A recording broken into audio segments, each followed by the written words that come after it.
ঈদের দিন সকালে তাপমাত্রা কিছুটা সহনীয় থাকলেও দুপুরের দিকে বাড়তে পারে গরম। আবহাওয়া অফিসের পূর্বাভাস বলছে ওই দিন দেশের কোনো কোনো স্থানে মৃদু থেকে মাঝারি ধরনের তাপপ্রবাহ বয়ে যেতে পারে, তবে বৃষ্টিপাতের সম্ভাবনা নেই। জয়ন্ত কর্মকারের রিপোর্ট। চলতি এপ্রিল মাসের শুরু থেকেই দেশের বিভিন্ন স্থানে বয়ে যায় তাপপ্রবাহ। তবে গত রোববার দেশের বিভিন্ন স্থানে বৃষ্টি হয়, তাতে তাপমাত্রা অনেকটা কমে আসে। তবে এরই মধ্যে আবারও বাড়তে শুরু করেছে তাপমাত্রা। আবহাওয়া অধিদপ্তর জানিয়েছে, তাপমাত্রা বৃদ্ধির যে প্রবণতা আজ শুরু হয়েছে এটা এখন আর কমবে না। আগামীকালও তাপমাত্রা বাড়তে পারে। ঈদের দিনও সেটি অব্যাহত থাকবে। তবে ঈদের দিন সকালে তাপমাত্রা খুব একটা না বাড়লেও দুপুরের পর থেকেই তাপমাত্রা বেড়ে যাবে।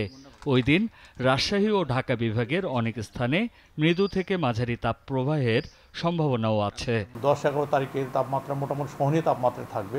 হয়তো কিছু কিছু জায়গায় তাপমাত্রা 35-36 উঠতে পারে, বিশেষ করে রাজশাহী, যশোর, কুষ্টিয়া এইসব জায়গাতে হয়তো আপনার 11 তারিখের দিকে তাপমাত্রা বেড়ে যেতে পারে। হয়তো এইসব জায়গাতে হয়তো গরম পড়ে যাবে।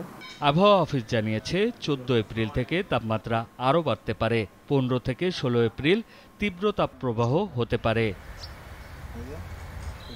জয়ন্ত কর্মকার, নাগরিক, ঢাকা।